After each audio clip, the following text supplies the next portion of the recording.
I'm with Andrew Reinhard of the American School of Athens. What's the title? I don't even know the proper title. It's the American School of Classical Studies at Athens. Classical Studies. ASCSA. Yeah. Yeah. And we're in his office in Princeton. Yes. So can you explain the relationship maybe first of all between Princeton and the American School of Classical Studies at Athens? Sure. Why are you here and not in Athens? Right. With the school in Athens, you have the two libraries. You've got the Blagan Library, you've got the Gennadian Library, and both of their archives. Okay. You have the Wiener Laboratory, where they study bones and wood. Okay. You have the academic program.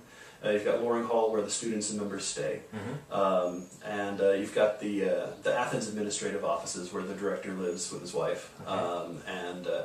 Yeah, so that's what's happening over there. And then on this side of the Atlantic, in the Princeton offices, we have administration, we've got development. So a lot of the fundraising, the grant administration, fellowship administration, and things like that are happening, as well as publications, which is what I do. But you're basically then the same institution, in a way. Yes, it's exactly the same institution. Okay. The American School has a vast and deep history with Princeton University, going back at least 100 years, and so we've been able to keep that tie loosely with the university. But right now, our buildings are off campus, and we still have that very close connection with our colleagues over there. So I get a chance to travel once a year over to Athens. A lot of times the folks from Athens will come over here, okay, to network as well. Okay. Yeah. And so what is your position here and in the institution more generally? I'm the Director of Publications, okay, which basically means I oversee I'm the publisher.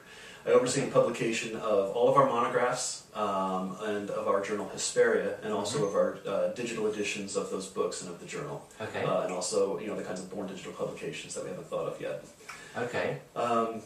So coming out of graduate school, I went to the University of Missouri, and as part of my thesis and working with pottery and the like, I was reading the Agron Blue books, I was reading the Corinth Red books, I was reading Hesperia supplements and reading the journal, and now I get to curate those. And that's so it's quite a humbling experience, and I hope I'm doing a good job in, keeping those volumes the quality that we've come to expect. And what challenges do you think that are there at the minute in this rapidly changing environment?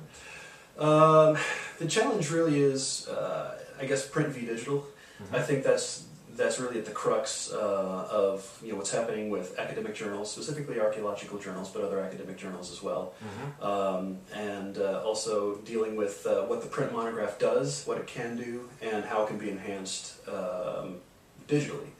Whether it's online or on iPad or something like that. What can we do with electronics that will take what's in a two-dimensional book, right, and then being able to add content and add value to that, whether it's linking out to data sets, linking out to bibliographies and citations, linking out to 3D modeling, and all of that, GIS information as well, and being able to tile that together with the author's interpretation of what's being presented within the monograph. And this is presumably a particular problem for archaeologists. Well, it is. I mean, the issue is always being able to communicate in your final report what you've discovered, for whatever class of objects. So if you're looking at pottery, if you're looking at terracotta lamps, if you're looking at metalwork, here's this corpus of information that's come out of this particular site. We understand the context. We have an idea about the range of dates.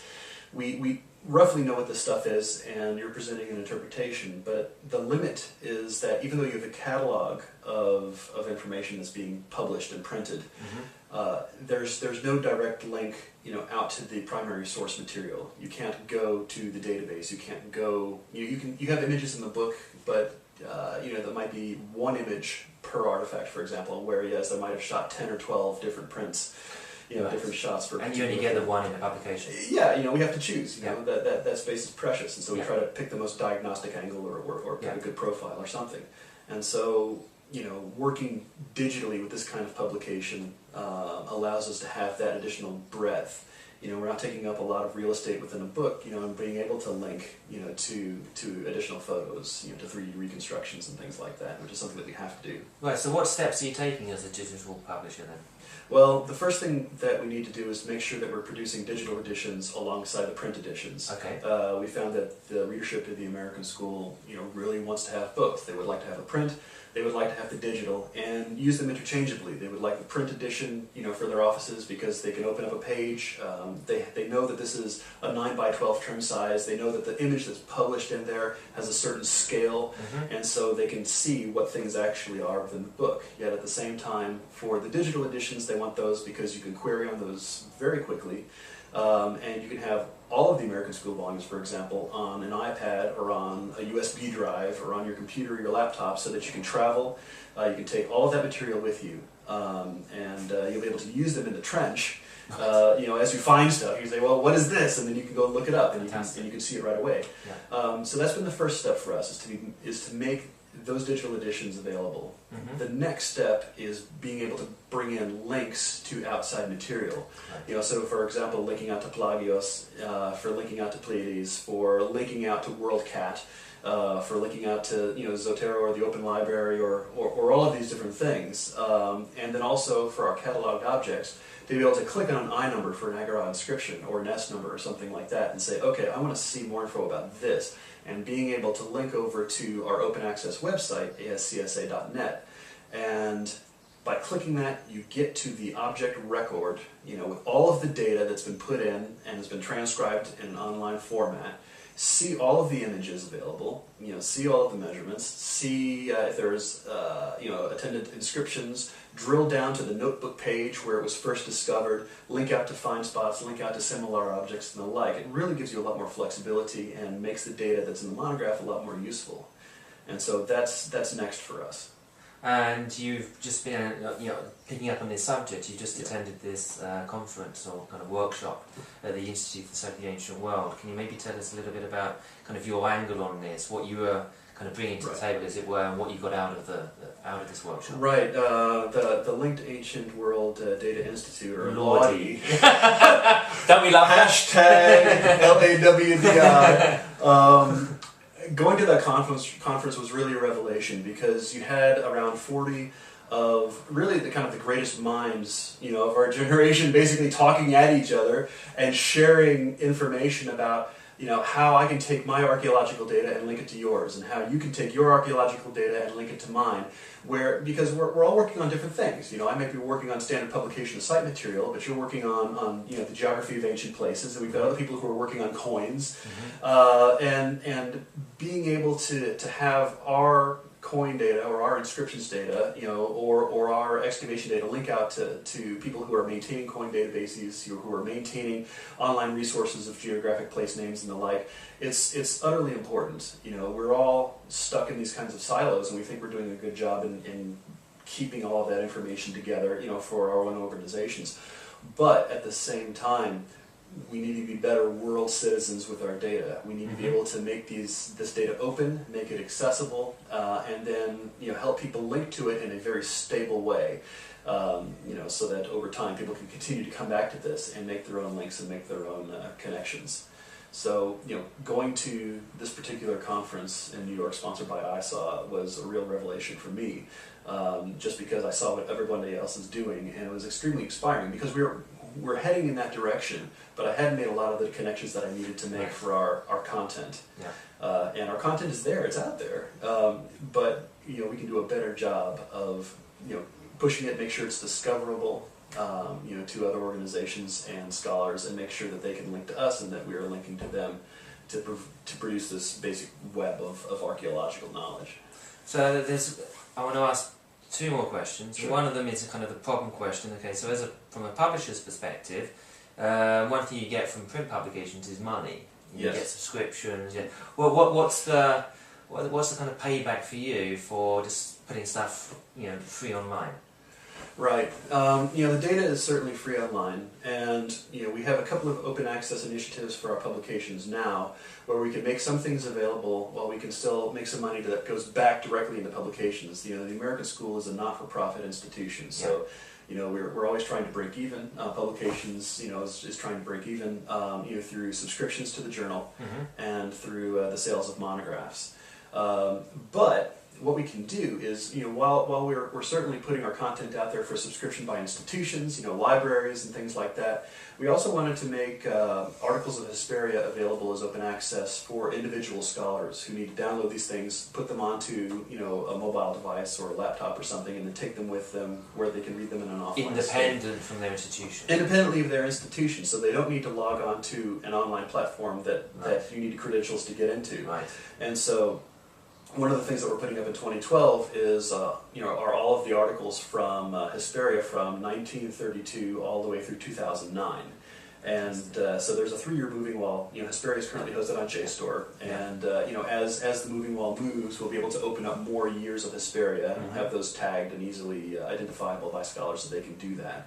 The other thing that we're doing is, we have on JSTOR right now, we have all of the Agora volumes, all the Corinth volumes, and all the Hesperia supplements, within that 3-year moving wall, up there, so that folks who have JSTOR access can go and download these things. And one of the things that we're doing is that, after a book has been out and on the market for 3 years, we might as well make that it might have sold as much as it can sell, and we'll be able to take that PDF or that EPUB version, that digital edition of that monograph after 3 years, and just put it up online for free. Make So it available, make it accessible. So yeah, not we're just talking about books. Right, fantastic. Yeah, so we do that for the journals. We're doing that for the books, at the same time, we're still selling print. We're selling digital, and for our readers, they would like to have both, so we can do sales of print bundles, and they can buy them as they come out, and then that's basically how we make the sales and help keep ourselves solvent, as we're publishing archaeology. But if everything goes digital? Yeah. If everything goes digital, one of the goals that I would like to see, I would love to endow Hesperia.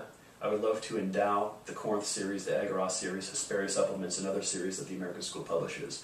If we can find an endowment, whether that's from a corporation, from an institution, from a private individual, or a collection of individuals, if the journal can be paid for, if these series can be paid for, then we don't need to worry about anything. We don't necessarily need to sell anything. We have the endowment. We can publish without worrying about paying for the cost of print, or having to sell subscriptions, or having to sell the books.